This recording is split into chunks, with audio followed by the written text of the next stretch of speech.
Welcome to this GRA video. My name is Joost Bakker, I'm product director for our e-bikes at Giant, and we're here at our Giant Europe headquarters where much of the e-bike development takes place.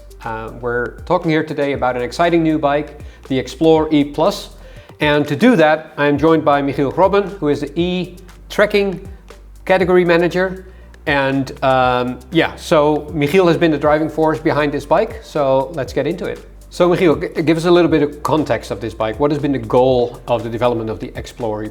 So with the new Explorer, we're actually building on last generation's bike, and that laid the foundation for what we already have. We had great capability in the last generation, and we now want to evolve that even further, improve on the things that weren't the greatest, and with the new riding and user experience, we think that we have a truly new, innovative product.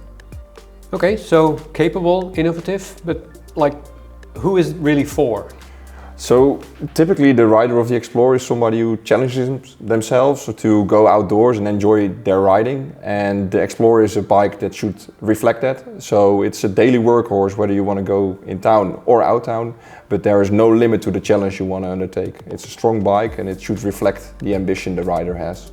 Me, and I'm sure many people watching this will know the Explorer is a staple in Giant's lineup and has been for many years. What was the focus to make this one even better? What has changed and what was the focus in that? We wanted to keep a lot of things that the old Explorer was doing great, and capability is one of those items that is on top of that list. So we kept a lot of qualities there, such as the mountain bike attributes, suspension and wheels, to make sure that you can undertake any challenge you want. At the same time, we wanted to refine the product further, making sure that also the riding experience for a longer time is better. And this is reflected by the active geometry and the dropper post, for instance. And lastly, we of course upgraded our user experience quite a lot. So that's probably the three-piece things we are doing here. Okay, so capability, user interface, what does that mean? What changes for the rider in the use of the bike? So with the new Explorer we also have an entirely new e-system, and for us that also meant quite a big change onto our cockpit, and we wanted to make sure that we decluttered this quite a lot, making sure that we have better interaction between the rider and the bike and basically making it less complicated. So we have a new display, a Evo 2 display, and two new remotes, the Ergo 4s on either side, to make sure that the rider can interact with the system very efficiently and very clean. So the Evo 2 and the Ergo 4, what's new about those? So the Evo 2 display has a new graphics processor, meaning that we can run a new UI, which is totally new, developed for our riders. We have configurable data fields and better user functionality. And it looks overall a lot fresher. For the Ergo 4 we actually have two of them now, one on the left and one on the right side, and they are integrated with our new grip design, giving off a more sleek cockpit design, but also better button feedback. Also they are dedicated for the use of the bike, so you can use them for e-shifting or to operate your e-system on the bike itself. And overall we have per bike different setups, and that helps the rider to easily interact with the new Explorer. Right.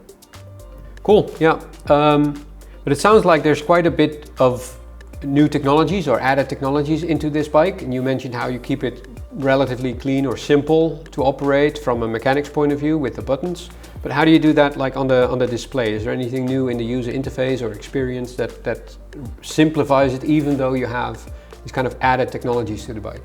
It's funny that you ask, because that was actually the question that we had during the development. Is we have now so much technology in these bikes, how are we going to make sure that riders know a clean way around this system? And with that new button technology, with having two remotes, we think that we have much more clearer operation on this, because on the left hand side you always have your interaction with the support modes. So how much does your motor do? Do you want to have it in a manual mode or automatic mode? And on the right hand side, where we always had shifters, you can now operate your e-shifting functionality. And also the buttons, aside from that, what is happening on your screen, you have always them ready at your hand. If you're riding an e-shift system or a non-e-shift system, it's just much more intuitive. You have a lot of people who find shifting difficult because sometimes they just get confused what gear to ride in at what time or what moment. Other people sometimes feel pain when they have to shift manually, and others basically don't have the time or space to shift because they are in a busy area. And for those, eShift is actually a tool that takes care of them. It makes sure that the only operation you have to do is riding the bike, braking, and furthermore nothing. The bike does the power, the bike does the shifting. On the other hand, and that's maybe even more for the real Explorer riders that challenge themselves, you also have the way to always override the automatic system or completely turn it off and go manual. That means that you can correct the shifting and the gear ratio you're in at any time to make sure that you have the optimal riding experience. Why would you want electronic shifting on an e-trekking bike?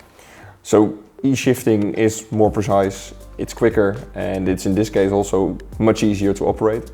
So from there you already see that the user experience is a lot better for riders, and also in many cases you have the option to go automatic to set and forget. So you have two functionalities that make it much better. Another thing that I thought was cool that's on this bike is the radar, right? And again, it's one of those features that you know maybe from performance bike, like I know it from on road bikes, like the radar that some people use there. But yeah, how does that work in an e-trekking bike, and why incorporate it here? The Aegis rear light and radar combination is a whole new development specifically for e-trekking bikes, and the functionality is very similar to those performance bikes that you're talking about. Especially on long stretches where maybe the cycle path is not separated from the road, you're going to face traffic coming on your rear. And if you see that, then people will turn around or have a mirror and look around and get in the way of those cars. And with the radar now we have a device that tells you as a rider there is something coming. Also it will indicate more or less how fast it's coming. But at the same time, with the rear light, it will also indicate to the rider that you are riding there by softly blinking, enhancing the safety for those riders. Next to the radar, there's another cool feature, I think, on pretty much all the bikes, the tire pressure management system. Yeah. So yeah, the Aegis tire checker is actually a tire pressure monitoring system, and what it does is when you inflate the tires to a certain value, you can save them, and basically it will check at any time whether it's still at that pressure. If you then have a flat tire somewhere along the way, it will tell you like, hey, your tire is punctured, you need to add air. And that's a safety feature, because you can imagine that when you're riding a descent and all of a sudden it will tell you like, on your screen something is happening, like you have a deflated front tire. It's a safe way to get to a halt.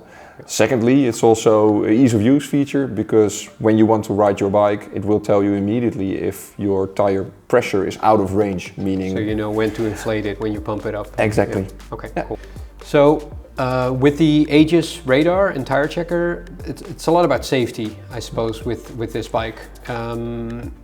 Yeah, well, those were criteria when we developed the bike, and of course we have the dropper post, which is for many people also a safety feature to get easily on and off the bike. Right. But aside from that, if we're talking about e-technology specifically, we also have the e-locking system, which means that you can remotely lock your bike and make sure that the motor is disabled unless you want to unlock it, which is a nice safety or security feature. And for those that are using an iPhone, also our e-bikes are now compatible with Find My Network, meaning you can track your bike via the Find My Network system, and giving you a sense like, is the bike still in the place I left it? Right, right. Cool, yeah, so both safety and security, I suppose. Yeah, exactly. So visually, the bike looks quite striking. Can you tell us a little bit, so especially with that elevated chainstay, can you tell us a little bit about that?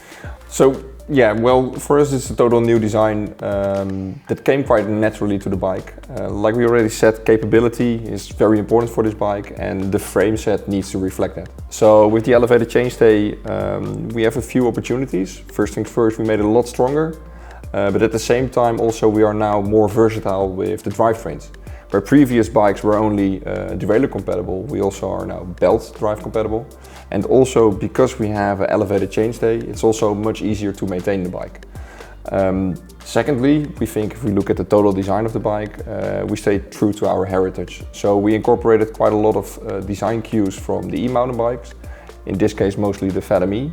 And we try to emboss our rush mark in the head tube, making the bike look like a premium hardtail trekking bike. And secondly, we try to keep in some elements as well from last generation's bikes. So if you look a little bit higher, you will find the trailer mount, you will find the bolt-on carrier, which overall gives a sturdy and strong mounting position for bags, etc. So overall, I think that we made a good step here with going for the elevated chainstay. Yeah, cool. So that leaves us to like the collection. Like, what models do we have? How many models? How many colors? Yeah. So with the elevated chainstay and the different drivetrains, we now have in total 5 models.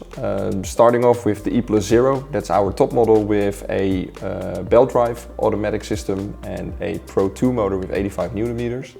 Then we have the E+1, that's also E-Shift compatible model, but then with a Q's Di2 derailleur, and also with the Pro 2 motor.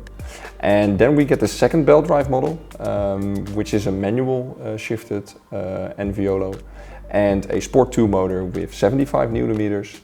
And then we have 2 E+3 models, one is Pro and one is simple E+3.